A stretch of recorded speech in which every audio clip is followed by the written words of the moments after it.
people want us to literally give the same heat to the sheep that we would give to the shepherd. It doesn't work that way. James says that those who are teachers should get a more strict and harsher judgment. This guy is not a shepherd. He is a pursuer of the flock. Stephen Strang has, I think, been such a huge defender of predators is because he also has huge financial incentive. I'm the only person that actually was able to interview Mike, and I spent 6 hours with him. You know, Eric, you think you can control narratives? You have no idea until you've spent time with Bickle. What's going on, everybody? Welcome to another episode of the Wake Up and Win podcast. We're your host, Blaise. And Christina. It's great to see you all this evening, afternoon, whatever time you're watching with us. We've got some information for you tonight as we dive into, we got the crisis manager of Daystar. Okay, apparently the crisis manager of Daystar, allegedly, goes back all the way, Eric Volz, to the IHOP KC drama that happened with Mike Bickle. And we wanted to dive into that just a little bit. Tell the folks kind of what's on your mind and why we want to dive into Eric Volz a little bit tonight with Joel Richardson.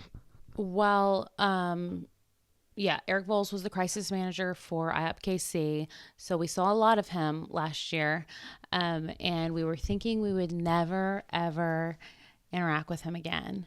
That was the hope. That was the hope. But he happens to also be the crisis manager for Daystar now, allegedly. But he's also popped back up wanting to talk about IHOP, even though he's not working there anymore, which is kind of odd. But because of this, the investigation, the Firefly investigation, is supposed to be released and made public next week. Firefly is the organization that's doing it's the third party that's doing the investigation. They recommended it. Yeah, who did? The advocacy group recommended it to T. Coon. They said, hey, this is a good group to use. And T. Coon interviewed them and said, these are the folks to use.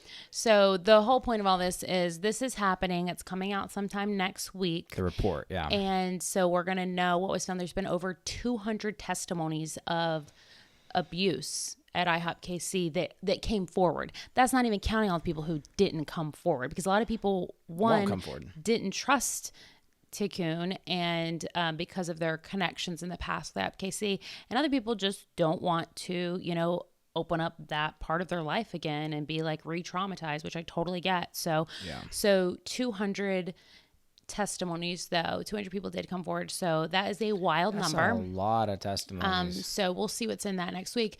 But the point of it is so IHOP KC is coming back around the conversations right now, and Eric Volz wants to insert himself again. And so Joel Richardson posted. It's kind of like the Marcus Rogers of Daystar, just wants to keep inserting himself. He does, and he wants to also say that he's the only one who knows he literally everything. said the He's exact the only one who knows all the facts. Actually, Eric Volz did say, I am the only one that was able to interview Mike Bickle. I'm the only person that actually was able to interview Mike, and I spent 6 hours with him over the course of several meetings. Initially, obviously, there's been some new women who have come forward in the press. That's interesting. When you really think about that statement, it doesn't actually lend any credibility to Eric or to Mike. First of all, Mike was after Eric stepped away and his job was done with IHOP KC after 90 some odd days. Literally the very next day, Tammy Woods came out with her story of being 14 years old. And that is mind-boggling, and it was devastating to the IHOP KC community. It was devastating to everybody that saw that. But we were all very thankful for her courage to come out and tell her story. And little did we know, we all found out that Tammy Woods had been in contact, Mike Bickle had been in contact with Tammy Woods over the years, keeping tabs on her to make sure that she kept her mouth shut. And it wasn't until Tammy Woods realized that Mike Bickle had been lying about his repentance some odd 40 years ago, that he never really repented. He continued to do these things because all these other Jane Does came out, that she was like, oh my gosh, he's lying. Right. So she initially thought like, oh, he made a mistake with me. He's a changed man. He is like running IHOP KC and changing the world, and I'm gonna like take this to the grave, is what she said, until she started hearing these other women come out with their stories that were so similar, so similar to hers, that she realized, like, okay, this wasn't a one-time thing. I'm not the only one. Yeah, this has happened, and I need to make come my out with my story story known. And then more started coming out with Jane Doe. And Mike called and said, okay, so I want to tell you 5 bad things I did with her. Okay. But it goes into an hour-long discussion about the prophetic history and really hits her birthday and tying it all together to create some sort of prophetic foundation. And then he just rattles off 5 bad things he did with her. So strange. It's so strange. And so I said, okay. But in my mind, I'm still thinking, okay, so he made a mistake. I mean, this really isn't who he is. Maybe he's just more human, than the Mike that everybody thinks. So he made a mistake. All right. More is coming out, but I noticed that the phone calls are becoming more frequent. And he's sounding a little bit more manic in each conversation. Mm-hmm. And what he's doing really is he's just keeping a pulse on me to see where I am. I didn't know it until later, but I was Jane Doe 1 in the 50-page document. And then the next one would come out, and he's like, oh, okay, so yeah, there was this, worship leader. Everybody knows her. It was just crazy. I kissed her in 2003. 2 times for more than 10 seconds. She made me promise not to say her name. And I'm like, okay. And that's when I'm like, he's lying. And she came out very strong, very brave. And yeah. If you want to watch her interview, it's on our channel from December, I think. I don't even think she came out till February. February, like I was saying. So maybe it was like the next month or something. March. Anyway, you can find it. Tammy Woods. But yeah, she has a so Eric Volz, the whole thing with Eric is that his history is that he was accused of R-A-P-E. R-A-P-E and M-U-R-D-E-R. Yeah, like for the sake of YouTube and strikes and all that stuff, he was accused of offing somebody, deleting somebody in Nicaragua, his ex-girlfriend or his former girlfriend. And that whole story, you can look it up. We're not going to dive into it. You can look it up. He has his whole version, and he wrote a book about it all. And then in Nicaragua, I mean, there's literally a 60 Minutes episode on it that really calls to question everything that he's even said about it. It's a very devastating tragedy overall for that family that this happened to, obviously for the young girl, but for the mother and for everybody in that small town where there had never been a situation like that ever. So it's a very sad tragedy. All that said, his whole pitch was that he was falsely accused and imprisoned for 13 months. And if that's the truth, it's a very terrible situation. If that's not the truth, it's worse, actually. But if it is the truth, then he was falsely accused, in prison for 13 months, apparently got saved while in prison, got out of prison, got back. Hey guys, this episode is brought to you by Wake Up and Win Insurance. We help clients all over the nation with their term life, whole life, or universal life insurance, and we're definitely happy to help you with a consultation.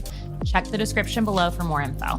Anyway, he's here. He started an agency called the David House Agency, and the whole point of that agency is to represent people that have been falsely accused. So he said on stage at IHOP when he first got there, which we were all kind of like excited to see like a different face on stage. Like, okay, well maybe, because we had seen Stuart Greaves, we had seen Dave Slyker, and all these guys had basically been pitching half truths and what felt like just lying from the stage and not doing a good job. So when they had Eric Volz up there, we were like, who's this guy? Maybe he'll give us some clarity. Yeah, we were actually happy. We're like, oh, cool. They have somebody who's actually going to communicate what's going on. This will be great. He said, I only represent innocent victims. Well, actually, he didn't say that from the stage. He we found that on his website later. Okay, yeah. Because people were like, who knew that Mike Bickle was not innocent? People already knew that. Some people, certain people had already seen So whenever evidence. they saw that on his website, they were like, why is this guy representing, or the crisis manager, if he only...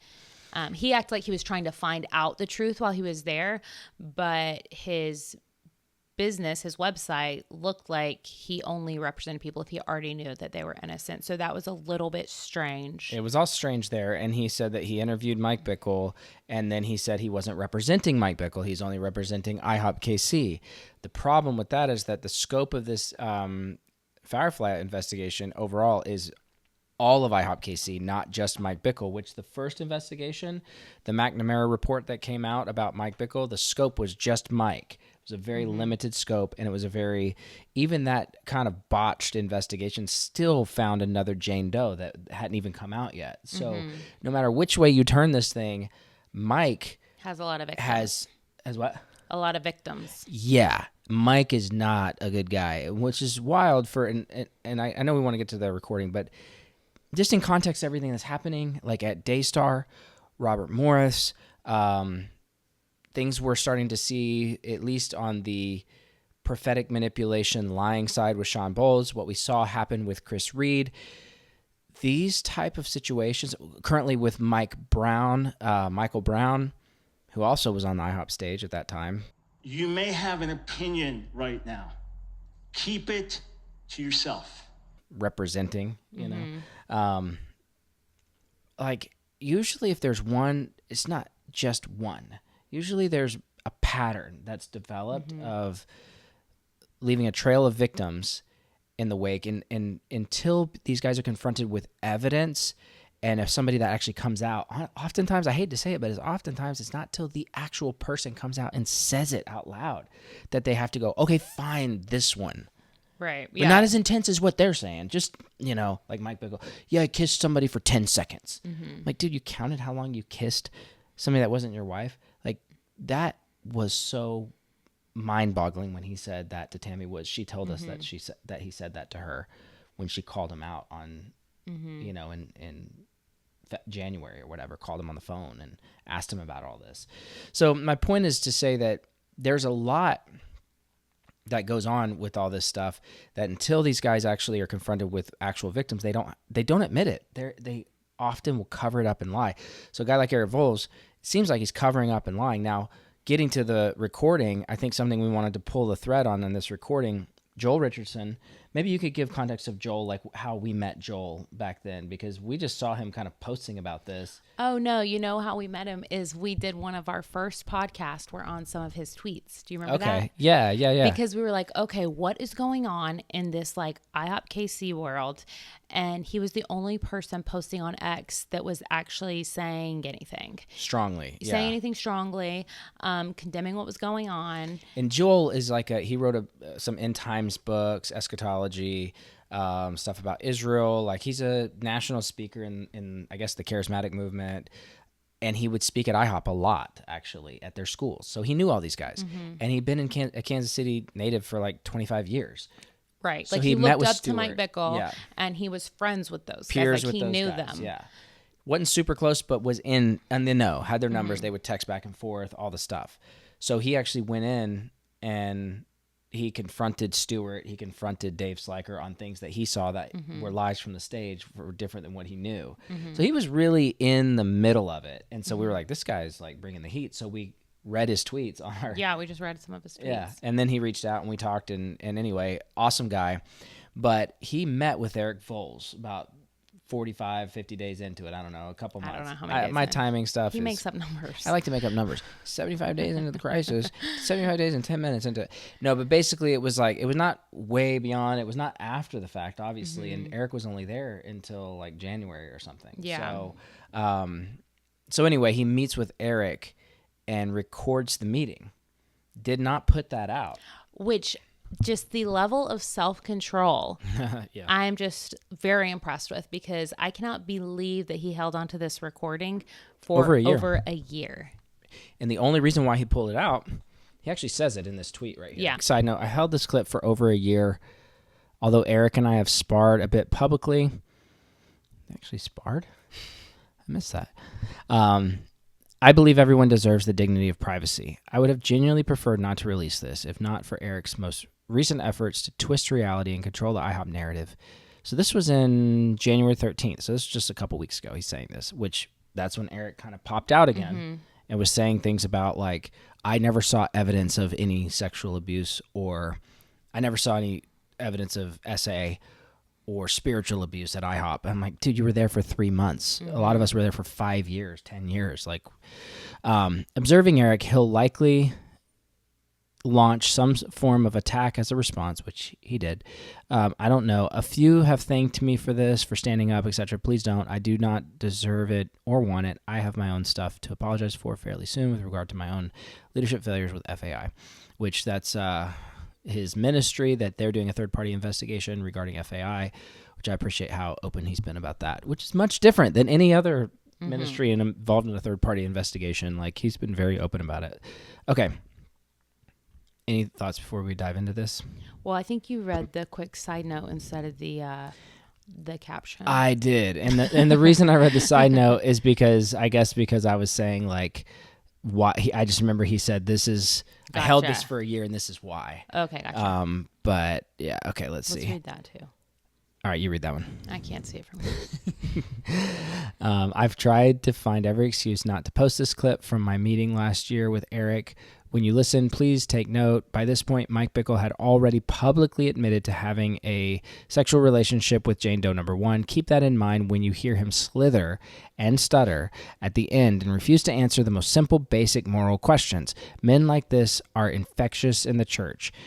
If good men and women do not expose and remove men like this from our midst, then we have absolutely failed as followers of Jesus. Man, Joel, you brought the heat in that tweet. All right. You ready? Yeah, let's hear it. Let's see. All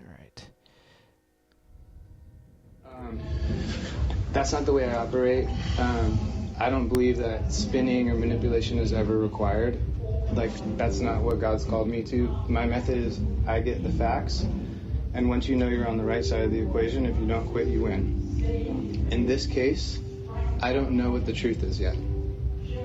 Okay? So I want you to look at me while I'm talking to you, okay? Yeah.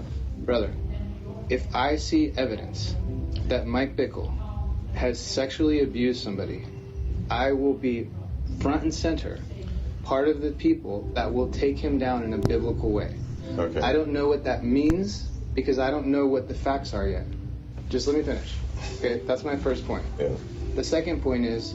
It's so weird that he said, look me in the eye. Yeah. Yeah. Anyway. I don't like it. Yeah. This has to be done in stages. It can't be like full court press, let's destroy IHOP, and I don't think that's what you're saying. I have no desire to destroy IHOP. I understand, but that's how it's being translated, and the things that are being communicated from the group of people that believe that Mike is a monster, they're saying that IHOP needs to be reformed, and maybe that's true, and to be honest, there's a lot of stuff here that's really dysfunctional. I'll be the first one. I noticed that, and I knew that about this place before this even happened. I'd love to hear more about that. So yeah, he's never said anything about that. Mm-hmm. But yeah, of course it needs to be reformed. Like, for many people, like myself, that was there for 4.5 years, and then like others that were there for like decades or more, like a couple decades or a decade or more, we all saw a lot of dysfunction, leadership dysfunction. Like, when you're running a ministry that's mostly made up of 18 to 25-year-olds, and they don't, like, it's 24/7 prayer. You're on these night schedules. You're on, like, fasting, like all this stuff. You're bound to have a lot of weirdness. And when people are emulating the leadership style of Mike Bickle, which at the time we thought was healthy, and now we realize it was not. Like, yeah, there was a ton of reform that needed to be done there. The challenge is that it has to be done in stages. If there are victims of abuse, that needs to be addressed first. Let's address that. I don't think anyone's claiming that he has sexually abused someone in the sense of violent sexual acts. The claim is that he is engaged in prophetic manipulation, leading to clergy sexual misconduct. Oftentimes in popular, even in some academic literature, referred to as clergy sexual abuse. Sure. If you use your position of power, particularly as he did, as he admitted to being a 40-some-odd-year-old man pursuing a 19-year-old little girl, would you agree with me that that's clergy sexual abuse? Again, it depends on what the facts show.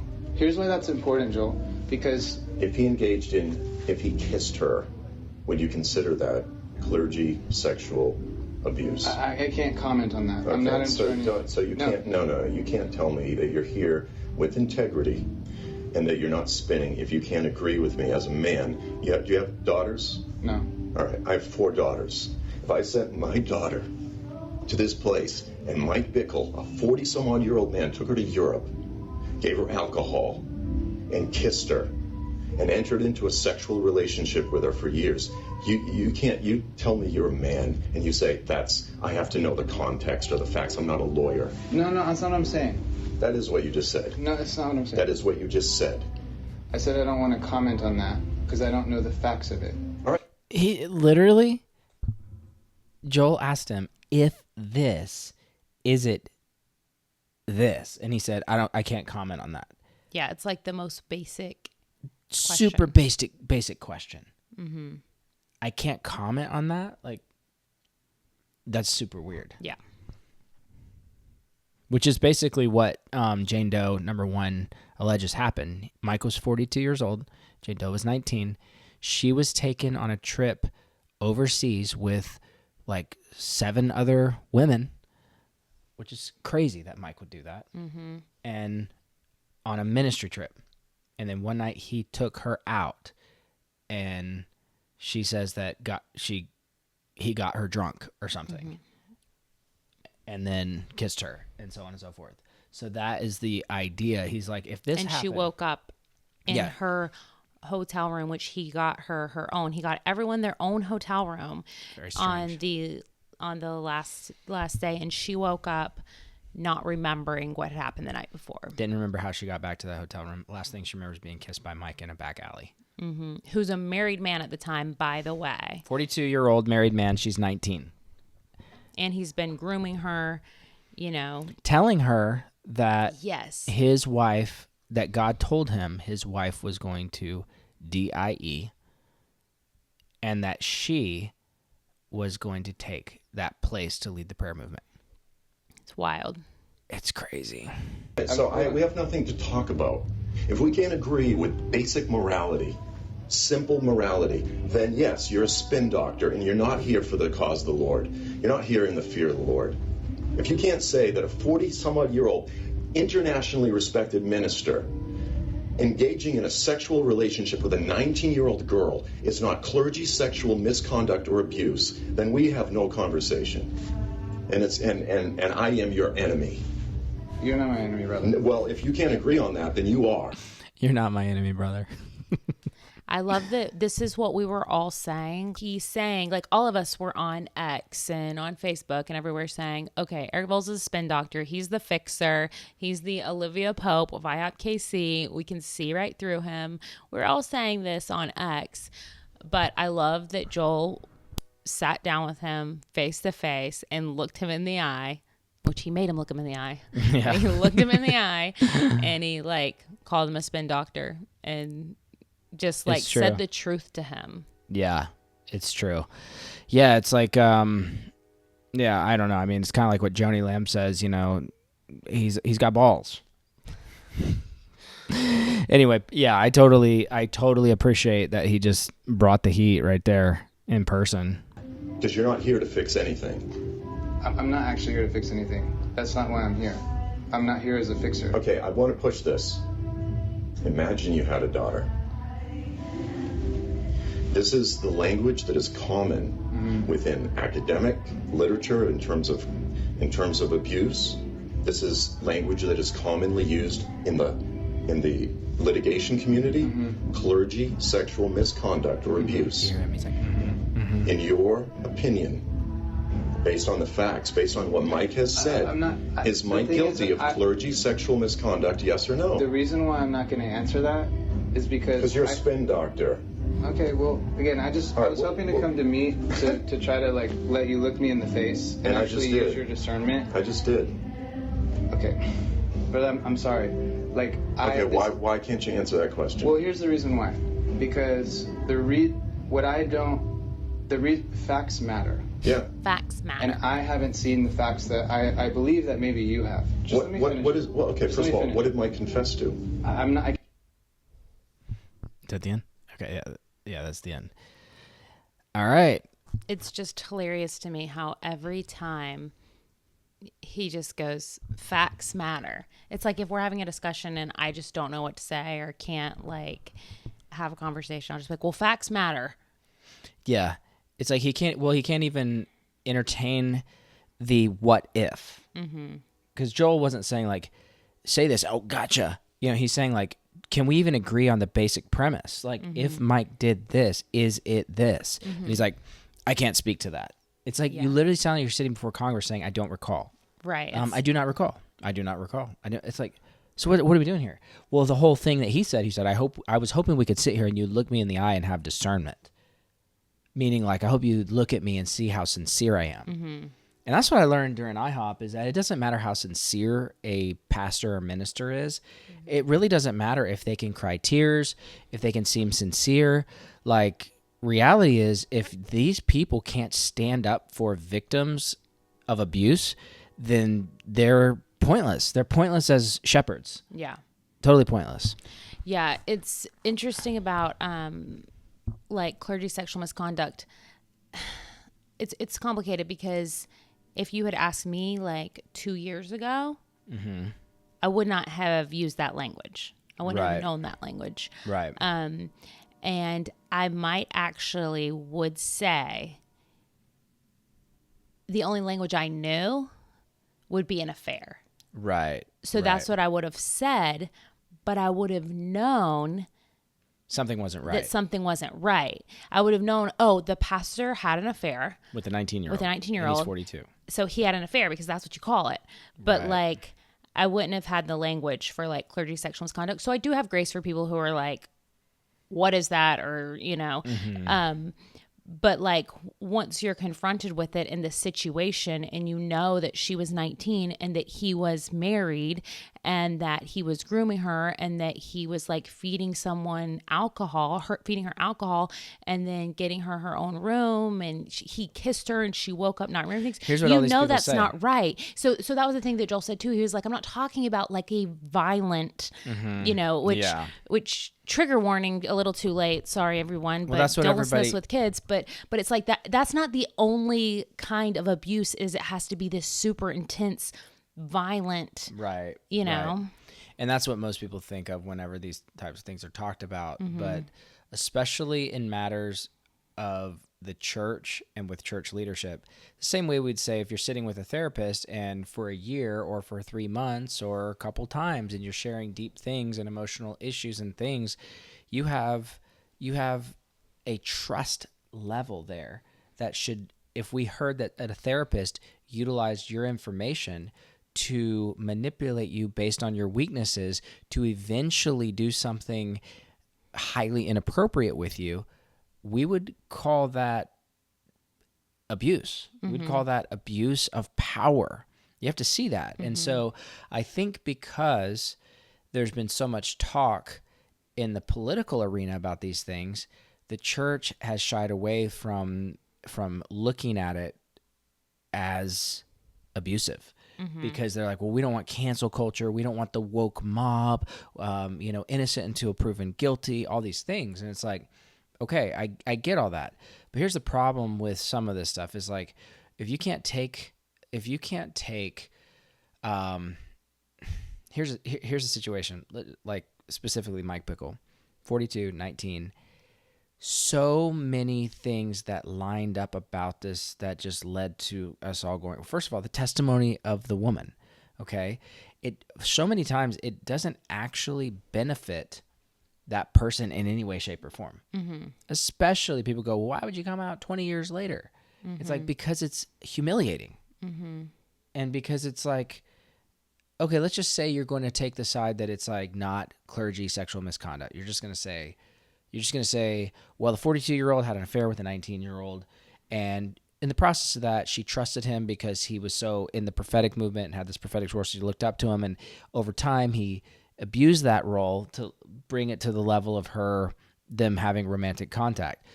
Okay, fine. If you're going to go that route, but still you have to look at that pastor and be like, he is not qualified to lead people.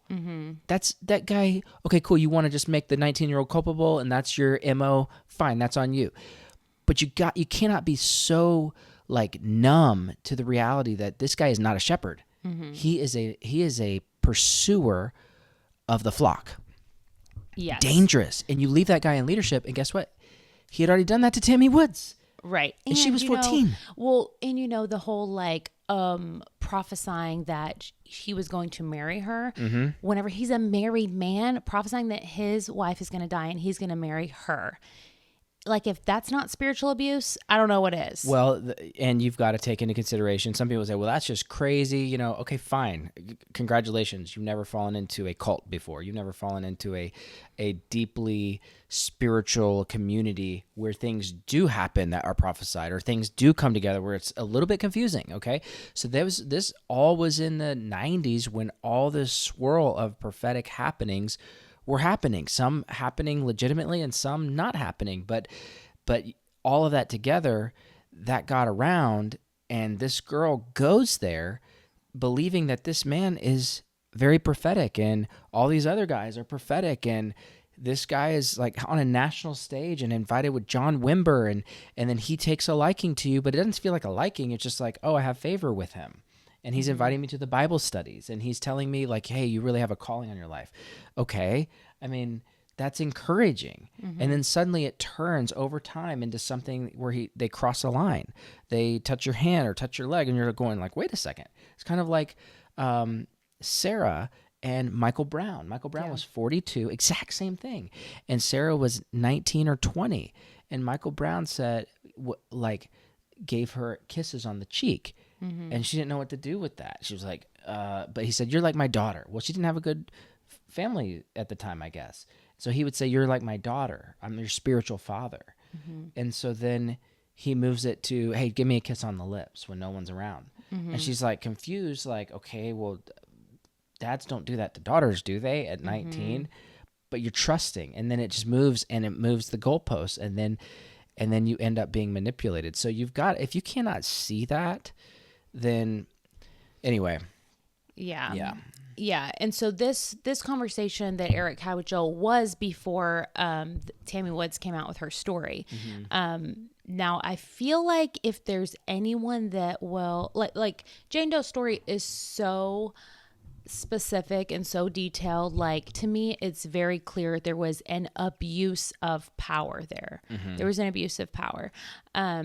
And if you don't want to call it clergy sexual misconduct because you think, like, we've had people email us being like, oh, y'all are using like pop psychology terms. Right. That's not the gospel or something. Right. I'm like, wait, what?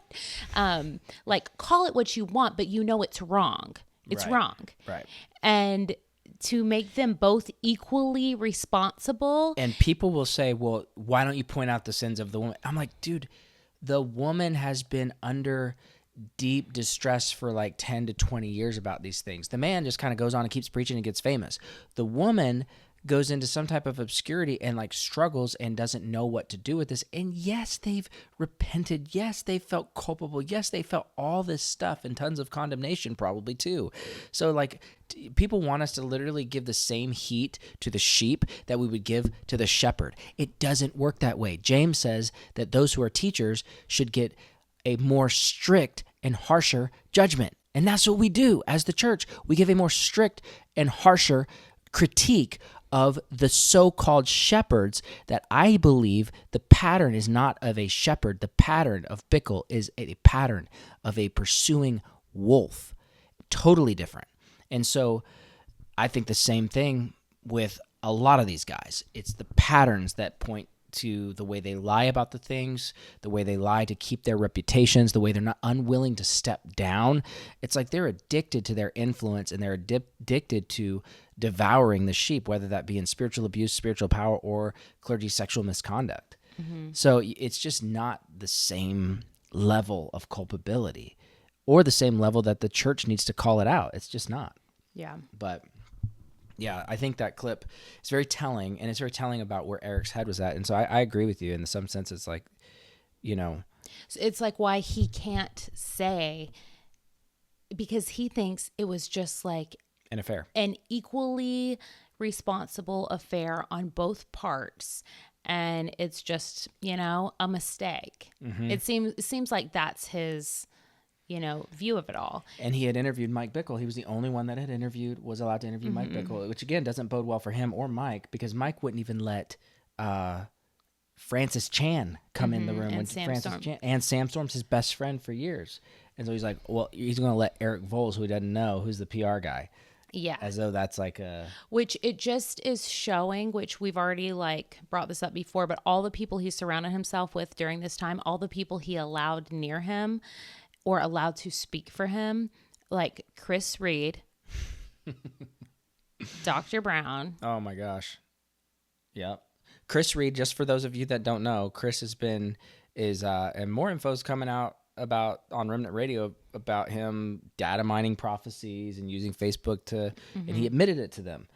But also he committed clergy sexual misconduct with Catherine With De a Valero. student With a student. at Morning Star School. Yeah. While he was married and while he was on staff there about to be the president or the CEO. Yeah. So anyways, he surrounded himself with guys That have done the same thing. this. And they're all Yeah. like, hey, you're forgiven, bro. We get it. We get it. Yeah, they're all the same type of dudes. So you see these guys that cover for each other, that are covering for these guys, you got to wonder what skeletons are in their closet. For real. What I was going to say about Tammy Woods, now that this happened before her story came out, but her story has came out now. She was 14. She was definitely, anybody who's going to say that wasn't abuse, get out of here. She was 14. If you can tell me that was an affair, if you can look somebody dead in the eye and say that was an affair, then you're not well. Right. So anyways, that has come out and somehow these guys are still holding to the same position. No doubt. You know what I mean? Eric Volz is still defending Mike. Yeah. Yeah, I don't know. They're very... And Malachi O'Brien, who is writing a book right now called The Spirit of Accusation, and he was contracted by none other than Stephen Strang of Charisma Magazine. And Stephen Strang interviewed Dr. Michael Brown in early 2024 about Mike Bickle, and basically ran cover for Mike Bickle in these interviews. And when Tammy Wood's story came out, it was like Stephen Strang, I just remember his face. He was just like... It was the weirdest thing I've ever seen. I'm going to see if I can find it really quick. He said, can I say what he said? Yeah. In case you can't find it. He asked Dr. Michael Brown, he was like, even if somebody does commit sexual acts of a minor, does that mean he's disqualified forever? Isn't there forgiveness? Couldn't he come back eventually? What? Are you nuts? Do you hear yourself? What place do you have to get to where you are not completely ashamed and embarrassed to even ask that question? How do you not even know how insane that sounds? Do you know what I mean? How do you get to a place where you'll say that out loud? I have some ideas of how they get there, but I'm not going to say them right now. But I have some ideas of how he got there. But we see him saying that to Michael Brown, and Michael Brown was like a deer in the headlights during this interview. I remember he was just sitting there like this. Right, because even he knows. Even he knew, because I think Michael Brown's history is something a little different. Sarah, who came out with her story about Brown almost a year later after this interview, Sarah said that she was 19 when Michael Brown was kissing her, holding her hand, and slapping her on the rear end while he was a 42-year-old preacher. So in his mind, that was okay and could be repented for and stay in ministry, which he didn't publicly repent, and that's just now publicly been made known. There's a third-party investigation on him right now. And he still keeps posting on social media as though it doesn't even exist. It's wild. Yeah. But I think even Michael Brown knew, well, at least I haven't done that, what Mike did there with Tammy Woods, so I'll just say, and he told Steve Strang, he said, that was a minor. I think that's disqualifying. So even Brown in that situation had to go in. And I remember Steve Strang's kind of face. It was just it was very strange. I'm going to see if I can find it real quick. That's been repented of. Can it be held over their heads, and is it worth their ministry being scrubbed? I mean, these are things as Christian leaders that we need to deal with regardless of who the personalities are, or even the Christian leaders that may be grappling with this in their own life. Now, I want to be quick to give a disclaimer. I don't have this kind of secret, thank God, but it's only by God's grace that I don't. But I have done things that I would not want on the front page of the newspaper because it would be embarrassing. And so where is repentance? Where is restoration? Yes. And how long can these sins, I realize that there are statute of limitations in law and some things have no statute of limitations. We're not discussing the legal aspect. I'm dealing with what about other Christian leaders that may be in a similar situation and wondering what to do? Yes. All right. So the statute of limitations, like we're not discussing legal. It's like, dude, Mike was accused by a woman who's now in her 50s of being a when he did these things to her. So him asking these type of questions is very strange to me. Weird. It's very strange. So then Mike Brown, we don't have to go through his whole thing, but he basically says there's a certain, well, it's interesting to listen to his. It is interesting to listen to it, actually. Let's understand that there's certain things that do disqualify from ministry, certain things that could disqualify for life. There are other things that can be dealt with proper repentance, restoration. There are other things that are dealt with in private.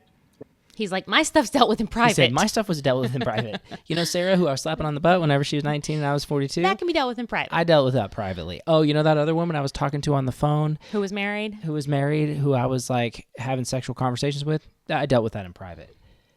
It's crazy to hear people like you talk. can deal with it in private unless you're publicly confronted. That's whenever you have to deal with it. That's whenever you have to publicly repent. Only if you're publicly confronted. And that's these type of caught. conversations that all the Fire School of Ministry people, like Chris Bennett and Greg Montala and Londa Parker, were seeing all this a year ago. And they were like, we were like, what in the world is he doing talking about this stuff when we saw him do all this other stuff? And Sarah came out finally. She was like, okay, I'm going to speak up, which we're so proud of her for doing that. It's interesting. The title of this is What's Next with Dr. Michael Brown? Because it's like the answer's in the question. It's a great point. Every one of us, on the one hand, has fallen short. Every one of us fell short today. Somehow we didn't perfectly love God or love our neighbor. We understand that. At the same time, he's like, yes, that's true. Let it be that simple. I'm an elder. Spiritual leader is to be above reproach and to have a good reputation with the world. So people may hate you for the gospel, but you shouldn't have a reputation of being an alcoholic or out of control or getting in fights in bars or whatever, or stealing money from your job. So let's break this down. There are plenty of things that are rightly dealt with privately in-house, and that's the righteous way to deal with it. Yeah, so there are plenty of things that can happen. You know, you could say that someone was, one of the leaders on your team, you noticed he was getting too friendly with someone of the opposite sex and said, hey, buddy, you got to draw some better lines here. It's like, oh, man, you're right. I was careless here. Okay, that's not headline news. That's not scandal waiting to come out. That was what he says, what he did with Sarah. Yes. He says, I was just a little too friendly. I was like, kissed her on the mouth, slapped her on the rear end. Yeah. He's definitely speaking from personal experience here. Oh my gosh. It's like literally reading his own headlines. And that's probably why they were like, I could see everybody being like, what are you doing? And that's why he's saying it though, because he's letting all of them know. He's sending them a message. He's like, just so all of you know, because I know you know what happened, that kind of stuff can be dealt with privately. That's why it was. And that's why I can still be the spokesperson for IHOP KC. He's actually saying that to send them a message. Oh, he was totally sending them. That's a great point. He totally was. But there are other lines that are crossed. So these very credible accusations, actually from a second woman now of Mike having was 14 or 15 or 16, that's of a whole other level, or a series, if charges are true, series of adulterous relationships over a period of decades. So he's actually dealing with he's actually saying Mike is disqualified. Right. And Steve Strang is kind of like, let's see how he responds to now this. It's a whole different level. And Steve, what I honestly believe is this. If we messed up in some way, like I said, you said it, all of us have messed up one way or another, every human being, the godliest person on the planet, bring reproach to the name of Jesus. So let's say that someone did something like you described that Mike did, or the reports are that he did. Does this mean he should have never got into ministry in the first place? That the prayer movement should have never been launched? I mean, where does it stop and where does it end? I remember him asking that question, and I remember the feeling I had. I'm like, he is putting, this is what these guys do. They put mission and movement over people. Mm-hmm. Mission and movement over individuals. Mm-hmm. Like, well, the movement was important enough that even though he did this prior to the launch of IHOP KC, mm-hmm. he still should have launched IHOP KC. Yeah. It's like, as though, and this is what the body of Christ does is so many times we saw it happen. They're like, he's done all the good work. You're like, all the good work that God used Mike for was worth these people being destroyed, their lives being destroyed as mm-hmm. some of them as kids. Like, it's crazy. So if there was a pastor who was guilty over a period of years of sexually grooming and committing sexual acts with, I don't see how that person could lead a ministry in the future. I could see ways with true repentance, restoration, where they could serve in other ways under authority, but I don't see how they could be ministry leaders here. Just think of something like this. Honestly, they would have been in jail. Exactly. Why is he not yes. saying that? Yes. They belong in jail. He should have gone. Yes. Mike Bickle should have been in jail. So no, he wouldn't have started IHOP KC. He would have started because prison he would have ministry. been behind bar. Exactly. And I mean, I hate to make light of it, and I'm not making light of it. I'm just literally thinking, are these guys? It's just the dumbest conversation ever. What are y'all even saying? Like, yeah. talk about like missing the mark in this conversation. Like, well, if he had done this, I mean, could he still start ministry? Yeah. Where does it end? Where does it start? Where does it end? It's like, bro, are you kidding me? It just really makes me think, what is going on over here? Yeah. Well, part of the reason, too, why Stephen Strang has, I think, been such a huge defender of predators is because he also has huge financial incentive, too, because he has Charisma Publishing or whatever, and he publishes, he's published books for Sean Bowles, Joni, Mike Bickle, and new bestseller coming out from Malachi O'Brien. He hasn't written it yet, but it's a bestseller. You know what? Yeah, about the spirit of accusation. So if these guys like ruin the reputation and fail, then Stephen Strang suffers financially because of it, because he sells their books. Yeah. But yeah, it's so interesting that he's... And it doesn't look good for you to be the publisher of a guy that's been doing this for 40 years. Mm-hmm. It doesn't look good at all. And I don't know if Robert Morris has been published by Stephen Strang anywhere with Charisma House. Who knows? But it just doesn't look good if you're publishing books of all these guys that have past infidelities and abuse. It looks terrible. And prophetic lying and all this stuff. It's like, so there's definitely incentive there to cover for it or come up with something for it. You know, we have it on possible good information that Joni and Doug were just down in Florida. And I know that, and on what I'd call good information, good sources, is that it's likely they were meeting with Steve Strang to record with Steve Strang, which would be totally makes sense because when Bickle happened, they got Malachi O'Brien to come in there and they interviewed him. Pad the info. Yeah, we should find that interview because that one gosh. was ridiculous too. And then, you know, real quick, my favorite thing about Malachi O'Brien is he spends half of his time accusing Christians of being part of the woke mob, of being demonic, and then he spends the other half of his time talking about how evil the spirit of accusation is. That's true. It's just like, you're going to write a book about the spirit of accusation? Yeah. Like, get out of here. Yeah, it's true. And the interesting thing is that he got contracted by Steve Strang to do it.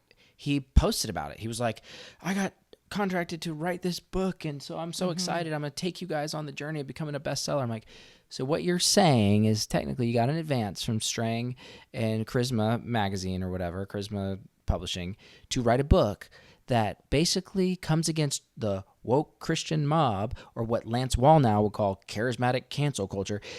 What in the world is cancel culture about telling a man who has preached for 40 years but started his preaching by abusing a 5-year-old? How is that cancel culture, Lance Wallnau?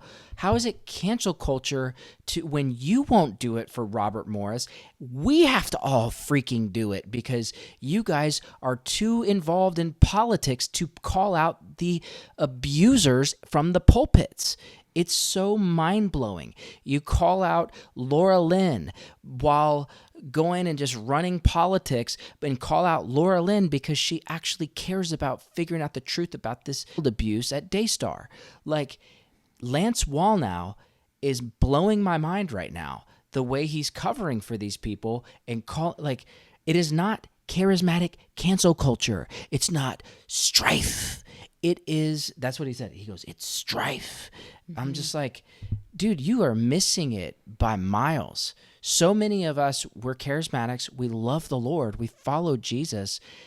Like, we're in community and we're running after the Lord, and we're watching people from the stage get outed for this most disgusting stuff.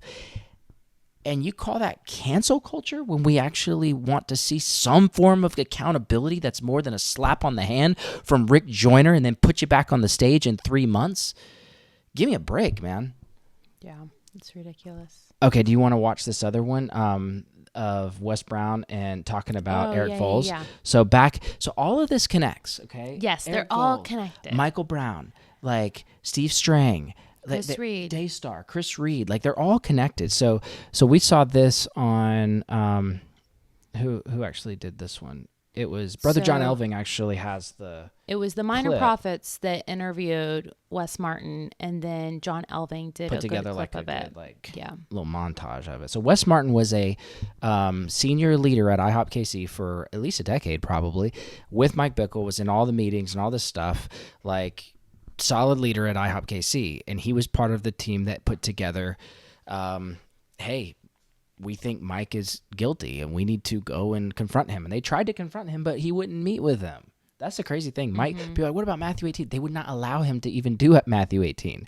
It's crazy. Let's watch this. That they were using against us, still to this day, is don't you care for Israel? I mean, I think in one of Eric's interviews, he still had the audacity to even connect the dots of October 7th and this all happened. And then, of course, he would say, no, I'm just saying, isn't that a coincidence? He just said this on the Eric Metaxas show not too long ago. You've actually seen this stuff in the church. I know that in terms of your crisis management, you were involved with what was going on at IHOP recently with Mike Bickle. I don't know if you want to comment on that. We just got a couple of minutes. No, I mean, I think it's a great example. I'd never seen a case like that before. Honestly, I don't think anyone who's being honest has seen a case like that before. I thought it was very, very unfortunate that no one was really allowed to talk about the fact that this all seemed to happen right around the time that, Hamas invaded Israel. Again, I'm not taking away from any credibility of some of the allegations. It's just the spiritual activity that was Also, flying real quick, around in the IHOP what does he case mean was nobody was undeniable. allowed to talk about it? They talked about it all the time. They sure did. That's all they talked about. Is They like, we did. have to save Israel. Yeah. Yeah, they definitely did. And it's interesting that he's on Eric Metaxas' show, because Eric Metaxas, at the exact same time this was all going down, I'll find the tweet and I'll post it on here, but Eric Metaxas said, I've heard what's going on with Mike Bickle, and I have it on good sources that this is all vile lies. Yeah.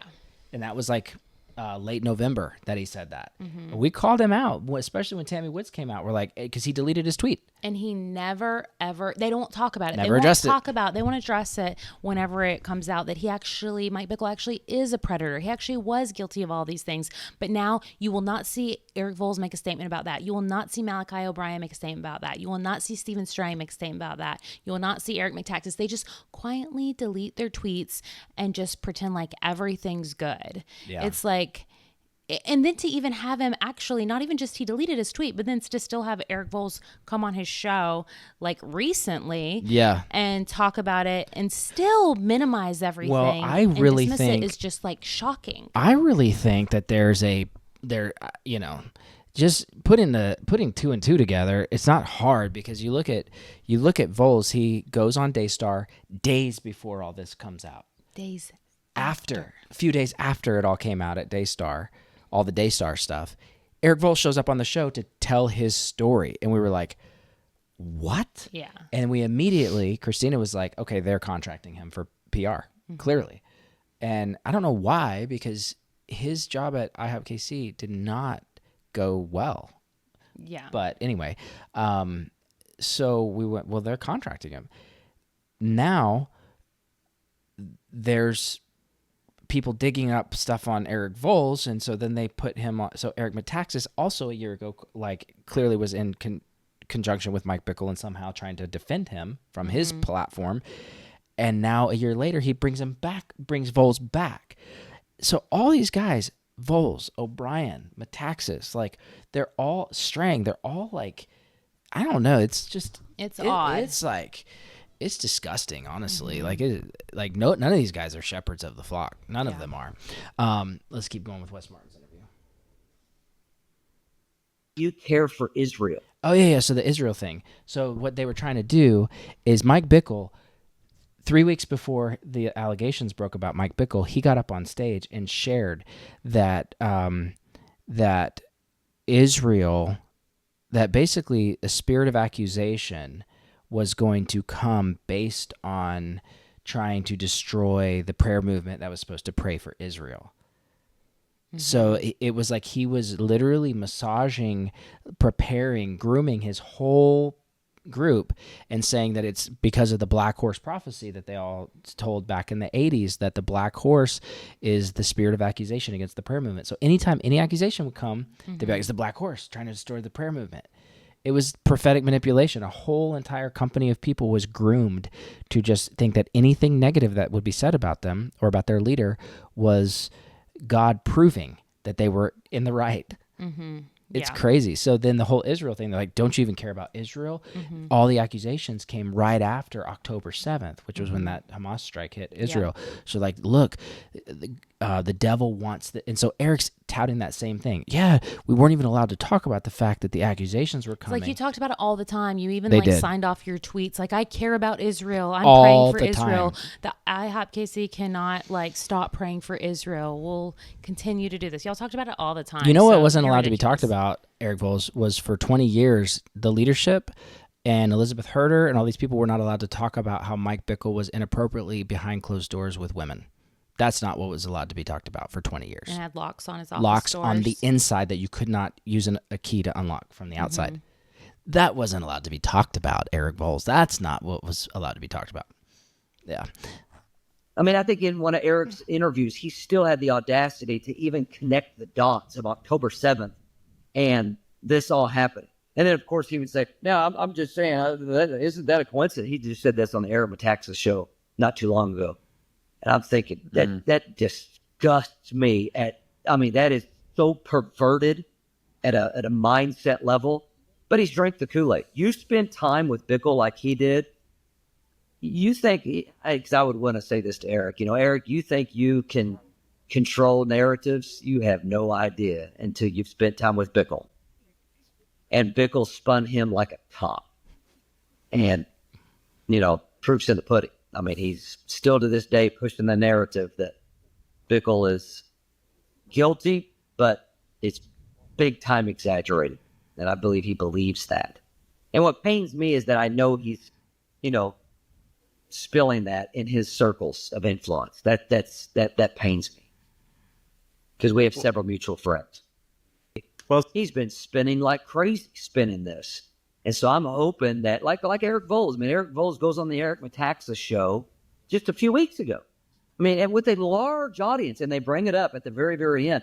And just the little bit that he did, it shows so much dismissiveness. But go watch the whole Minor Prophets interview with Wes Martin. I think is pretty telling because he also talks about Dr. Brown, how Dr. Brown's, in hindsight, it's so interesting now to look back. I think for guys like Alan Hood and Wes Martin, they're like, oh, that's why he was acting like that, because he had his own stuff going on or something.